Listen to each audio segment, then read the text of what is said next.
Hello, beautiful people. How are you? Welcome back to the channel. I'm Pixel Girl, and this is the House of Stories. Here, we don't use AI to generate our stories. We investigate real cases and tell them from the victim's perspective. We don't glorify crime, much less the criminal. And in today's video, we're diving into the story of the serial killer known as the schizophrenic killer, Herbert Mullin, and his victims. Fred was in his backyard that afternoon on February 13, 1973, doing what he did every weekend. It was around 3:30 p.m. when he bent down to pull some weeds near the fence. He had no idea those would be the last minutes of his life. A blue Ford station wagon pulled up on the street. A man got out of the car, walked up to the fence, and without saying a single word, pulled out a .22 caliber rifle. Fred was still crouched down when the first shot was fired, hitting him directly in the heart. A neighbor across the street, who was also working in his own yard, saw everything happen. The scene was so fast and surreal that for a moment, he froze. But as soon as the killer got back into the car, the neighbor ran inside to grab a pen and paper. He wrote down the license plate before the car disappeared around the corner. When the police arrived minutes later, Fred was already dead. He was 72 years old, a retired man who had worked as a fish merchant. And that seemingly random murder of a harmless elderly man in his own backyard would turn out to be just the tip of the iceberg of one of the most disturbing crime sprees in California history. The car's license plate was immediately broadcast over police radio. Minutes later, a patrol officer in Santa Cruz spotted the vehicle and ordered the driver to pull over. His name was Herbert William Mullin, a 25-year-old man, and he complied without resistance. He didn't try to run. He didn't try to use the .22 caliber handgun sitting beside him on the seat. He simply stopped the car and surrendered, almost as if he felt relieved. Then something happened that is extremely rare in homicide cases. Suspects usually claim innocence, make up stories, or ask for a lawyer. That's not what happened here. Herbert cooperated with the police from the very first second. He told them everything. He confessed in full detail. And according to him, the reason he was doing all of this was to save California from a catastrophic earthquake.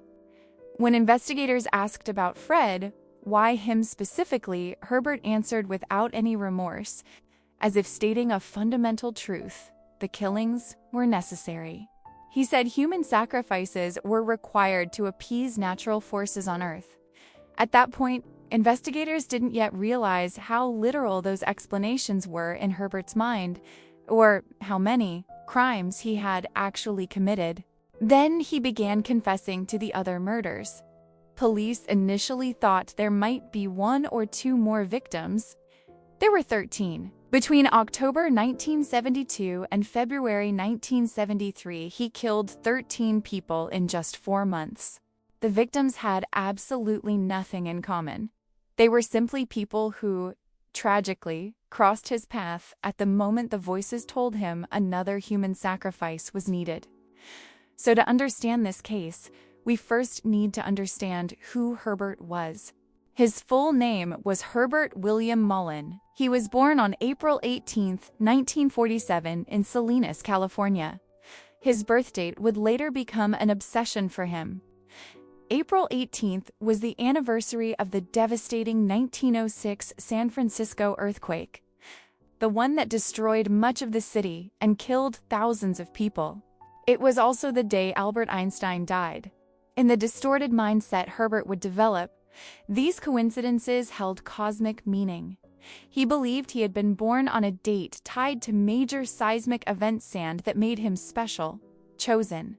But nothing in his childhood suggested the horror that was to come.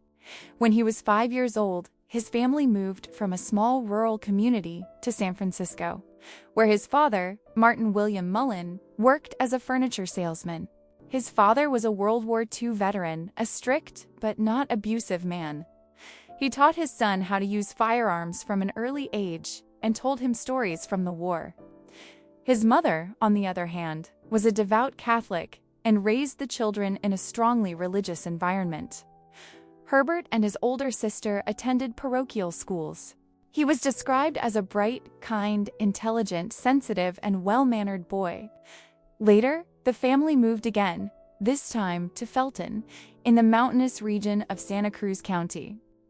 By then, Herbert was in high school. Despite the move at a vulnerable age, he adapted extremely well. At San Lorenzo Valley High School, he was popular. He played football, had a girlfriend, many friends, and was one of those boys people envied, the kind who seemed to have everything under control. In fact, in 1965, his classmates voted him most likely to succeed. After graduating in 1965, he enrolled at Cabrillo College to study engineering. He even considered following in his father's footsteps and joining the armed forces. Everything seemed to be going well, then something happened that would change everything. That summer, shortly after graduation, his best friend, Dean Richardson, died in a car accident.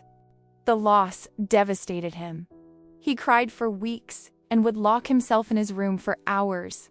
When his family finally went in, they found something disturbing. He had turned his room into a kind of shrine for his friend. There were photos surrounded by candles, furniture arranged around the images. He would spend hours there alone, meditating on death and reincarnation.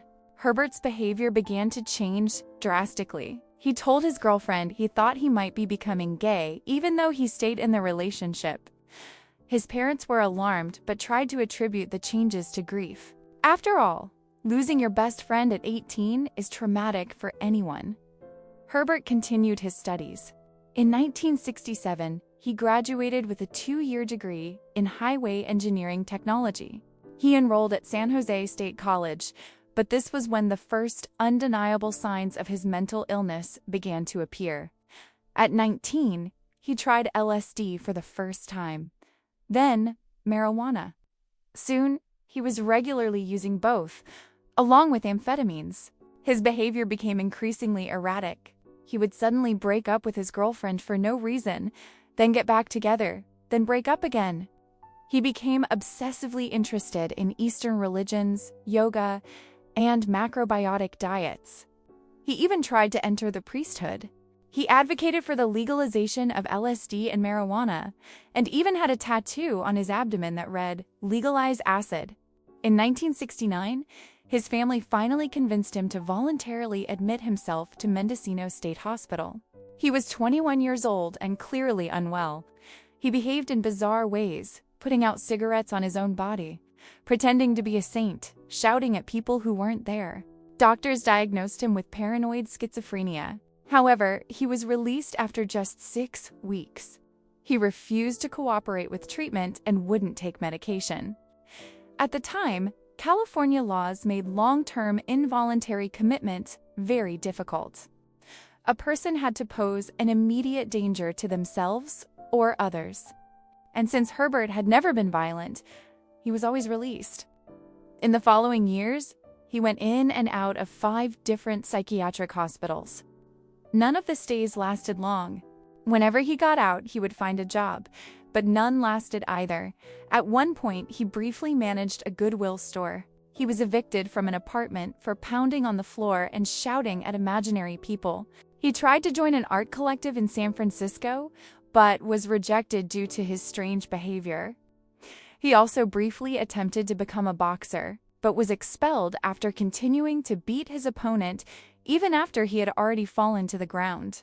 His behavior was completely out of control, and that was obvious. But because he never followed through with treatment and didn't take his medication properly, he remained free and continued spiraling. At 24 years old, he decided to move to San Francisco, hoping for a fresh start. But his mental health only got worse. He developed a behavior known as ecopraxia, where a person involuntarily imitates the movements of others. In his case, he began mimicking everything his brother-in-law did, which left his family terrified. This was a classic and severe symptom of schizophrenia. The following year, in September 1972, he moved back in with his parents in Felton. He was broke, mentally deteriorating, and hearing voices more intensely than ever before. At first, the voices made suggestions about his life. Now, they were louder. And they weren't suggesting anymore. They were giving commands. Orders to kill. By this point, he had developed an elaborate and deeply delusional theory about earthquakes. This is where his birth date comes, in April 18th. He believed this date wasn't just tied to the 1906 San Francisco earthquake, but that it also meant he was a designated leader of his generation. In his distorted mind, the Vietnam War had functioned as a massive human sacrifice, one that kept California's tectonic plates stable. In other words, thousands of Americans dying in Asia were, somehow, preventing catastrophic earthquakes, especially along the West Coast. But by late 1972, the war was coming to an end. Troops were returning home, and in Herbert's mind, that meant the earthquakes would return too. He became convinced that massive earthquakes were imminent and would destroy California, and the voices told him he had to stop it. He needed to make human sacrifices. By shedding blood, he believed he could feed the earth and keep it calm. The voices he heard, according to him, came from entities and from his dead father, but his father wasn't dead. He was alive. These voices gave him specific, telepathic instructions, telling him when and where to carry out the killings. And in October 1972, he decided to obey them for the first time. His first victim was a man named Lawrence White, a 55-year-old drifter known as Whitey. On October 13, 1972, Lawrence was walking along Highway 9, south of Felton, when he saw a Ford station wagon parked on the shoulder with its hood open. A young man stood by the engine, appearing to have mechanical trouble. Lawrence was the kind of person who always helped others. So he approached and offered assistance, saying he could take a look at the engine in exchange for a ride. But there was nothing wrong with the car. Herbert had staged the problem to lure someone in. As soon as Lawrence leaned over the engine, Herbert grabbed a baseball bat he had hidden and began striking him repeatedly in the head. The blows were brutal and relentless. Lawrence didn't have a chance to defend himself or even cry for help. When he finally stopped moving, Herbert dragged his body into the woods beside the road and fled. The body was found the next day. Police had no leads. It looked like a robbery gone wrong, maybe an attempted car theft. There were no suspects, no witnesses. Just another violent crime in an area where occasional crimes did happen. Later, Herbert told investigators that Lawrence resembled Jonah from the Bible, and that he had received telepathic messages from him saying, "Hey man, pick me up and throw me overboard. Kill me so others may be saved." In Herbert's distorted mind, Lawrence had telepathically consented to his own sacrifice. 11 days later, on October 24th, Herbert searched for his second victim. This time, he didn't need to stage anything. Mary Margaret Guilfoyle did the rest herself. Mary was 24 years old, a student at Cabrillo College, the same school Herbert had attended years earlier. That day, she was running late for an interview and decided to hitchhike. At the time, this was relatively common, especially in Santa Cruz, where hippie culture was still strong. She stood near the road by campus when Herbert's blue Ford pulled over. He offered her a ride. She got in and thanked him. Minutes later, while driving, Herbert pulled out a knife and stabbed her in the chest. She didn't even have time to scream. The attack was fast and brutal. She died almost instantly, but Herbert didn't stop there. He drove her body to a remote area in the Santa Cruz Mountains and began what he would later describe as an examination. I held the delusional belief that the environment was being rapidly polluted and that human bodies contained evidence of that contamination. He opened her body, removed her organs, and examined them, searching for signs of pollution. Then he scattered her remains across the mountainside. Her body wouldn't be found until February of the following year, nearly 4 months later. At first, police believed it was the work of another serial killer operating in Santa Cruz at the same time. The idea that 2 serial killers were active simultaneously in the same small town of fewer than 150,000 people was almost unthinkable. But that was exactly what was happening. 8 days after killing Mary, Herbert decided he needed spiritual guidance. The voices had told him to kill, but now he was starting to doubt whether the sacrifices were actually working. So, on November 2nd, 1972, All Souls Day, one of the most sacred dates in the Catholic calendar, he went to St. Mary's Catholic Church in Los Gatos to confess. He entered the church with a knife hidden on him.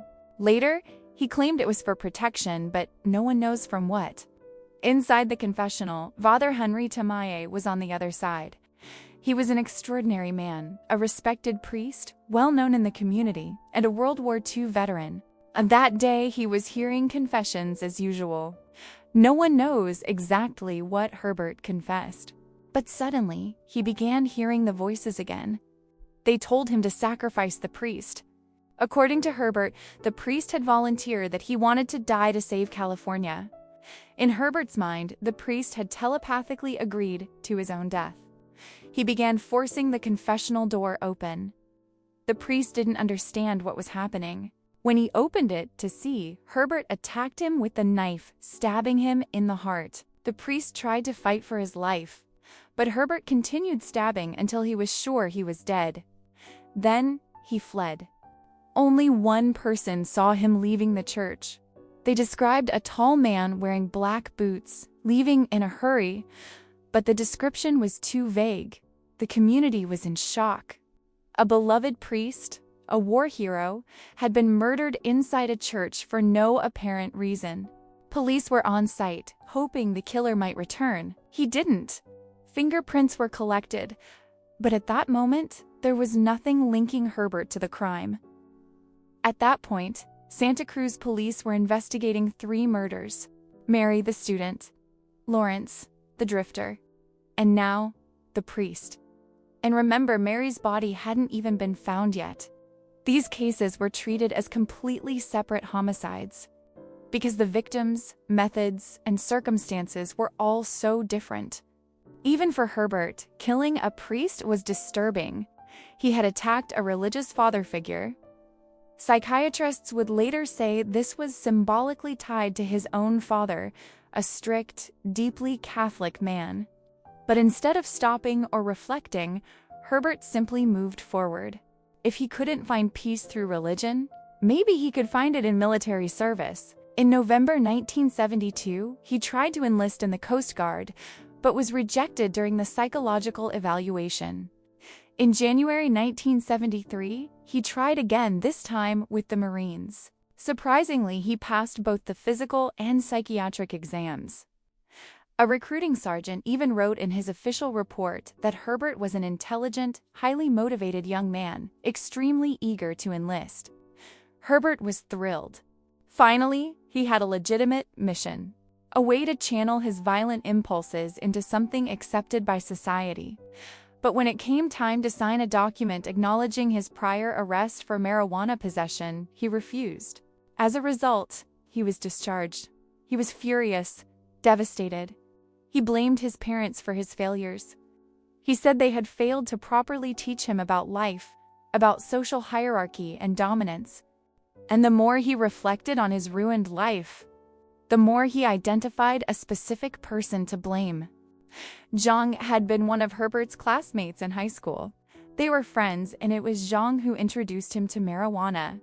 In Herbert's increasingly paranoid mind, Zhang became responsible for everything that had gone wrong in his life. He believed Jane had given him drugs that destroyed his brain, that he had dragged him into the peace movement, which caused society to reject him, that he had even tricked him into not buying a piece of land Herbert once wanted. By early 1973, Herbert had completely stopped using drugs. Now sober, but still deeply psychotic, he blamed all his problems on his past substance use. And he blamed Jane for starting it all. Oh, now it was time for Jane to pay. He remembered that Jane used to live in a remote area of Santa Cruz, near a popular tourist attraction called the Mystery Spot. On January 25, 1973, Herbert drove there, searching for Jane's old address. The first house he approached belonged to a woman named Kathy Francis. She was 29 years old and the mother of 2 boys. David Hills, 9, and Damon Francis, 4. She and her husband Bob were involved in marijuana dealing just like Zhang and his wife. In fact, Kathy, Bob, and Zhang had once lived together on a ranch before moving to Santa Cruz.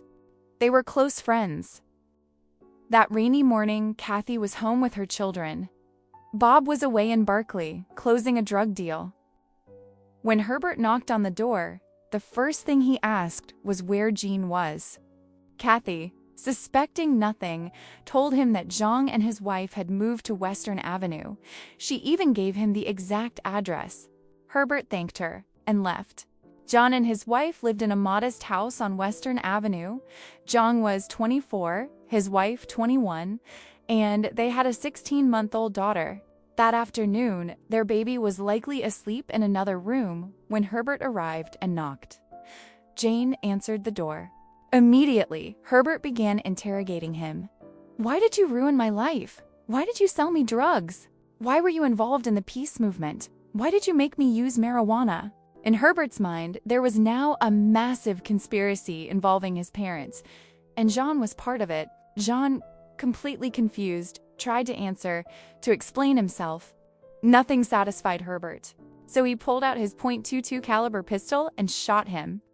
The first shot didn't kill Jean instantly. He began crawling toward the bathroom, telling his wife to lock herself inside for safety.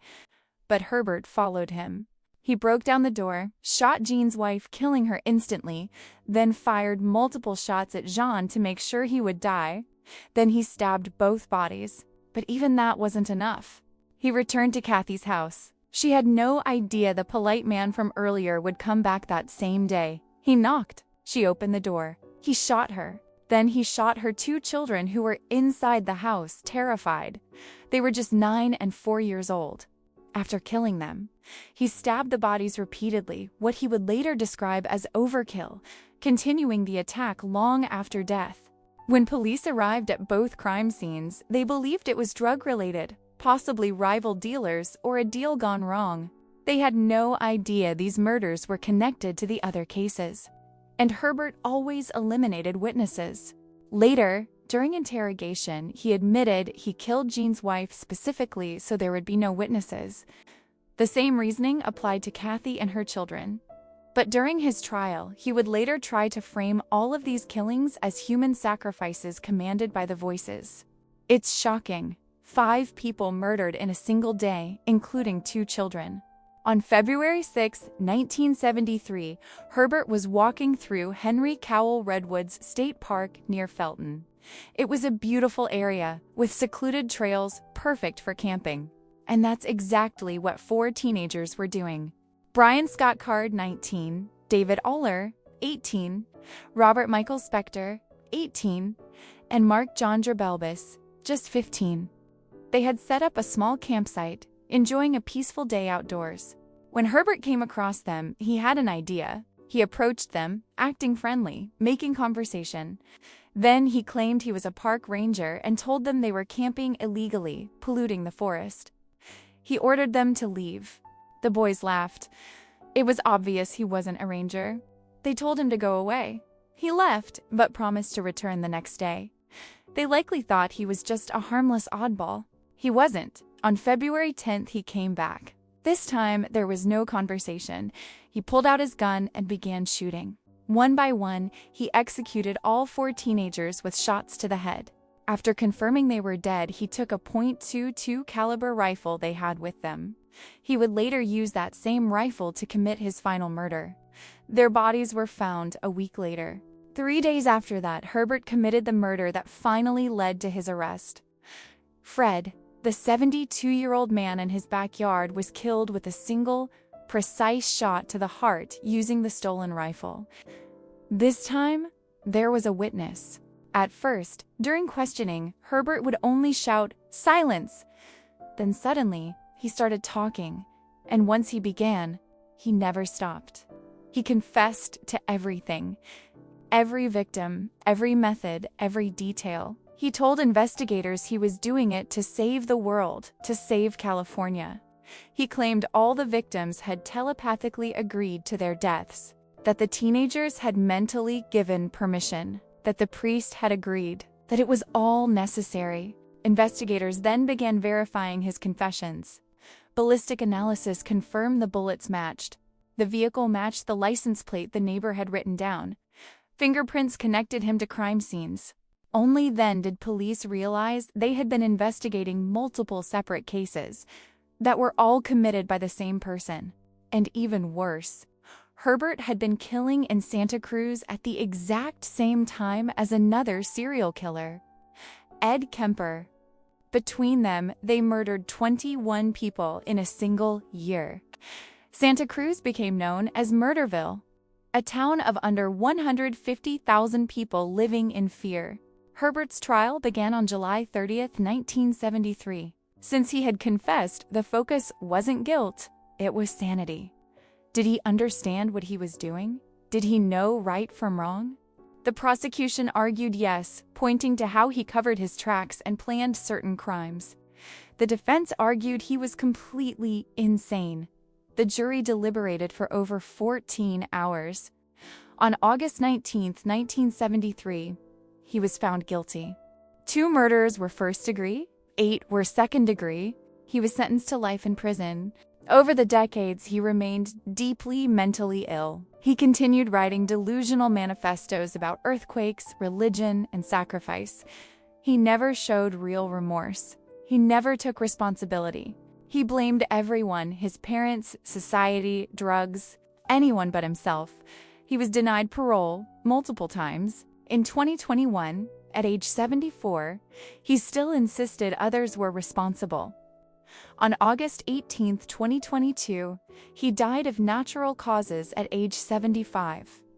This case raises an important question. Where do we draw the line between mental illness and criminal responsibility? Herbert was clearly mentally ill, but he also took steps to avoid being caught, which suggests he knew what he was doing was wrong. And that's what makes this case so disturbing. So, that's it for today's video. Let me know your thoughts on this case in the comments, and don't forget to leave a like if you enjoyed it. Thanks for watching. See you in the next one.